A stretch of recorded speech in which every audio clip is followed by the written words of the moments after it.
সরকারি সম্পত্তি যদি কেউ নষ্ট করে, ভাঙচুর করে, তাহলে কড়া ব্যবস্থা নিতে হবে। পুলিশ কড়া পদক্ষেপ করছে না কেন? কড়া মামলা করা হচ্ছে না, ভাঙচুরের মামলা কেন করা হয়নি?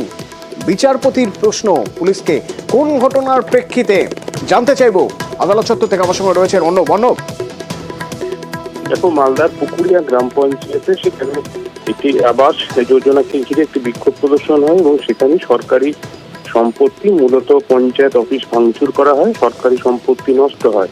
এবং এই ঘটনার জল যখন কলকাতা হাইকোর্টে পৌঁছায়, তখন বিচারপতি তীর্থঙ্কর ঘোষের বেঞ্চে আজকে বিষয়টি শুনানির পর বিচারপতি তীর্থঙ্কর ঘোষ কড়া পর্যবেক্ষণ থেকে জানান যে সরকারি সম্পত্তি নষ্ট হলে সেক্ষেত্রে আইনানুগ ধারায় মামলা রুজু করে তাদের কাছ থেকে ক্ষতিপূরণ আদায় করা, সেটাও আইনত বৈধ।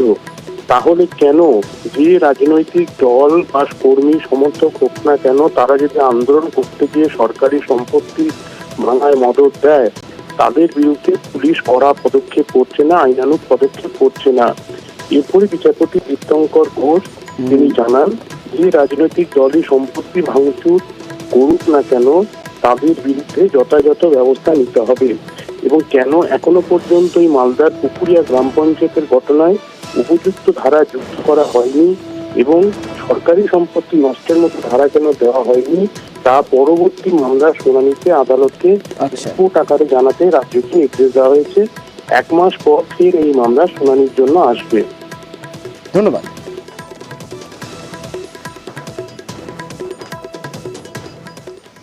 অ্যাক্রোপলিস মলে আগুন যত না তার চেয়ে বেশি আতঙ্ক, কারণ খুব স্বাভাবিক। জুন মাসে এই অ্যাক্রোপলিস মল আগুন লেগে গিয়েছিল এবং জানিয়ে পুরো কলকাতা তোলপাড় হয়ে গিয়েছিল এবং বেশ কিছুদিন মল বন্ধ ছিল। তারপরে নতুন করে মল খোলার পর নভেম্বরেই আবার আগুন। এই আগুন থেকে আতঙ্ক ছড়িয়ে পড়ে, যদিও খুব দ্রুত আগুন নিভিয়ে ফেলা সম্ভব হয় অগ্নি নির্বাপন যন্ত্র দিয়ে, কিন্তু ওই যে ধোঁয়া এবং সেই ধোঁয়া থেকে আতঙ্ক এবং ফায়ার অ্যালার্ম বাজার পর সবাই বেরিয়ে পড়েন বাইরে। পরে অবশ্য ধীরে ধীরে পরিস্থিতি স্বাভাবিক হয় এবং সবাইকে মলে ঢুকতে দেওয়া হয়।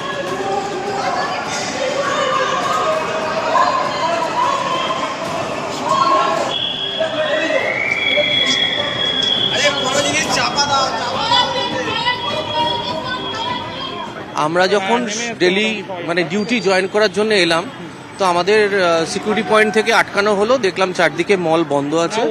বললো ফুড কোর্টে কিছু একটা প্রবলেম হয়েছে, হয়তো শর্ট সার্কিট হতে পারে, আগুন ধরতে পারে, সেটা তো জানি না। তো আমাদের বলা হলো যে এখন ঢুকবেন না, এখনো পরিস্থিতি নিয়ন্ত্রণে নেই। তো আমরা এখন অপেক্ষা করছি। এর আগে হয়েছিল, তো সেই জন্য ওরা হয়তো এবার একটুখানি বেশি জিনিসটা যতক্ষণ না নিয়ন্ত্রণে নেয়, হয়তো আমাদের ঢুকতে দিতে চাইছে না। এবার অফিস শুরু হওয়ার আগেই আমরা ফায়ার অ্যালার্ম বুঝতে পারলাম এবং তারপরে সিকিউরিটি বললো যে সবাইকে নিজের দিয়ে আসার জন্য। তারপরে দেখলাম ধোঁয়া ফুড কোর্টের উপর দিকে একটা ধোঁয়া আসছে, তারপরে আমরা ফুড কোর্টের দিক থেকে, হ্যাঁ, তারপরে আমরা তো নিচে নেমে এলাম জাস্ট। না, ভিতরে কেউ নেই, সিকিউরিটি সবাইকে আন্ডার কন্ট্রোলে নিয়ে সবকে বাইরে বের করে দিয়েছে। শহর কলকাতায় আবার ভেঙে পড়ল বাড়ির একাংশ। এবার এন্টালিতে কনভেন্ট রোডের একটি বাড়ি, যে বাড়ির একটা অংশে অ্যাসিড তৈরির কারখানা ছিল, সেই অংশ ভেঙে পড়ে। আজ পরিত্যক্ত অ্যাসিড ফ্যাক্টরি ছিল। ইট পাথর চাপা পড়ে একজন নিরাপত্তারক্ষী এবং আরও একজন, দুজনের মৃত্যু হয়। আগে এই বাড়িটি বিপজ্জনক ঘোষণা করা হয়েছিল, সে মতো নোটিশও ছিল। রাতেই সরেজমিনে ঘটনাস্থলে যান মেয়র।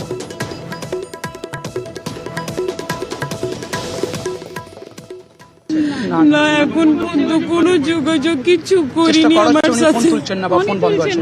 আমার তো স্বামী চলে গেছে, 2টো বাচ্চাকে ছেড়ে আমার উপরে, আমি একা কি করবো।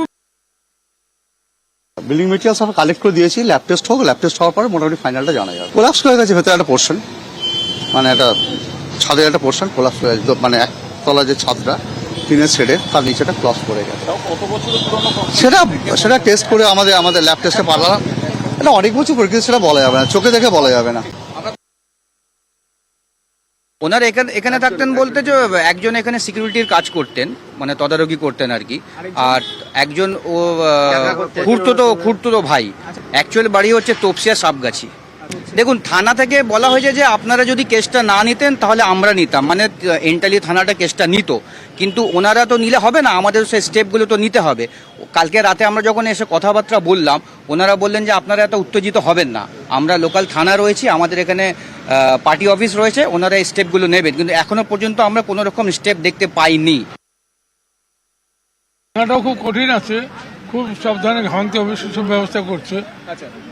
দেখুন যে পেছনের পোর্শনটা খুব ডেঞ্জারাস, গাছ সে পুরো বাড়িটাকে ঘিরে রেখেছে। আচ্ছা, বাড়ির মালিকদের সাথে কোনোভাবে যোগাযোগ করার এখনো হয়নি, ওরা কোনো যোগাযোগের মধ্যে নেই।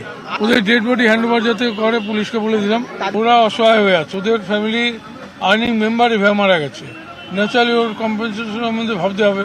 বাড়ির মালিক যে তার কেয়ারলেসের কারণেই এটা হয়েছে।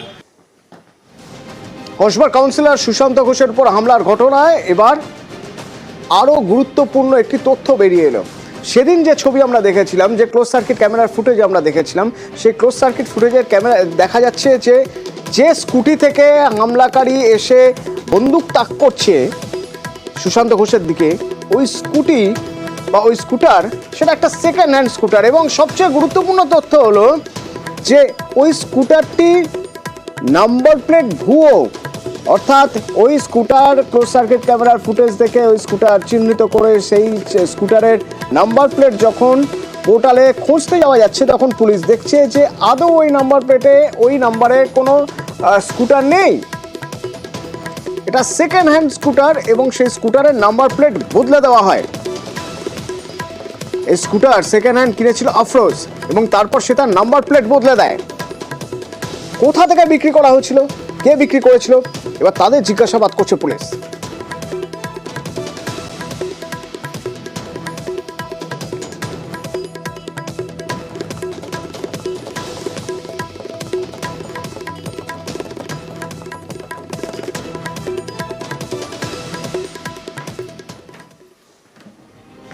নতুন করে সাজিয়ে তুলতে হবে কলকাতাকে। হগ মার্কেট, প্রাচীন এই মার্কেট, নিউ মার্কেটের পিছনে এটি হগ মার্কেট, সেই হগ মার্কেট এমনভাবে তৈরি করে ফেলতে হবে যাতে এই হগ মার্কেট আগামী আরও 100 বছর থাকে।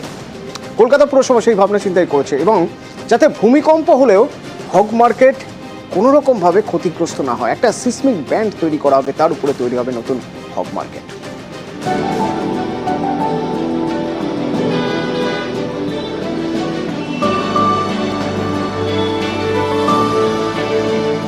হগ মার্কেট, এই মার্কেটের বয়স 150, বয়সের ভারে ধুঁকছে, জরাজীর্ণ ছাদ, এছাড়াও নানা সমস্যা। এই হগ মার্কেটের হাল ফেরাতে উদ্যোগ নিয়েছে কলকাতা পুরসভা। ঠিক হয়েছে সংস্কার করা হবে, সেই মতো এর সমীক্ষা করেছে যাদবপুর বিশ্ববিদ্যালয়ের বিশেষজ্ঞ কমিটি। পুরসভাকে তারা পরামর্শ দিয়েছে ভূমিকম্পেও যাতে ক্ষতি না হয় তার জন্য হগ মার্কেটে বসাতে হবে সিসমিক ব্যান্ড। ঐতিহ্যের সঙ্গে আমার যাদের সেফটি, সিকিউরিটি, নিরাপত্তা, এই দুটো কিন্তু মেলবন্ধন ঘটানোটাই আমাদের কাজ ছিল। ভূমিকম্প রোধের একটা ব্যাপার এসে যায়, যদিও স্ট্রাকচারগুলো খুব উঁচু নয়, কিন্তু যেহেতু ঐতিহ্যবাহী এটাকে ধরে রাখার জন্য আমরা একটা ব্যবস্থা করেছি যেটাকে সিসমিক ব্যান্ড বলা যেতে পারে, হরাইজন্টাল ফোর্স বলি। সেটা এলে যেন স্ট্রাকচার সময় কোনো সময় ভেঙে না পড়ে, ওই মাটির নিচে বিম দিয়ে স্ট্রাকচারটা দোলে বা যদি কোনো দেখবে একটা ফোর্স আসে বা একটা বল আসে, যাতে স্ট্রাকচারটা ভেঙে না পড়ে। পরামর্শ দিয়েছে যাদবপুর বিশ্ববিদ্যালয়ের বিশেষজ্ঞ কমিটি, সেই মতো ডিটেইল প্রজেক্ট রিপোর্ট তৈরি করেছে কলকাতা পুরসভা। হগ মার্কেট সংস্কারের জন্য খরচ ধরা হয়েছে 26 কোটি টাকা। কাজ করবে পৌরসভা, কিন্তু গাইডলাইন একটা তো সমস্ত বিষয় নিয়ে একটা চলতে হয়, তো সেটা নিয়ে আমরা দেখি। এটা খুব তাড়াতাড়ি আমরা এগোচ্ছি, সামনের বছর দিকে আমরা চেষ্টা করছি ওই কাজটা আরম্ভ করি। এখন 13 কোটি টাকা গভর্নমেন্ট আমাদেরকে দিয়েছে, ফার্দার 13 কোটি টাকা দেবে। আরো কিছু দরকার হলে তাহলে আমাদের পৌরসভা ফান্ড আছে, সেখান থেকে আমরা কিছু করতে পারি। সংস্কারের কাজ শুরুর আগে ধাপে ধাপে ব্যবসায়ীদের সরাতে হবে, তাই তাদের সঙ্গে আলোচনা শুরু হয়েছে। আগামী বছর হগ মার্কেট সংস্কার শুরু করতে চায় কলকাতা পুরসভা। কলকাতা কর্পোরেশনের চেয়ারম্যান স্যার স্টুয়ার্ট হগ, তার নামেই এই মার্কেট, অনেকেই নিউ মার্কেট বলে জানে। ব্রিটিশ আমলে সেই মার্কেটের সংস্কার হবে, তবে এবার ভূমিকম্পে আর কাঁপবে না, সেভাবেই প্রযুক্তিগতভাবে সহায়তা করছে যাদবপুর বিশ্ববিদ্যালয়, আর সমস্ত এই সংস্কারের কাজ করবে কলকাতা পুরসভা। ক্যামেরায় বিপুলের সঙ্গে বিশ্বজিৎ, নিউজ 18 বাংলা।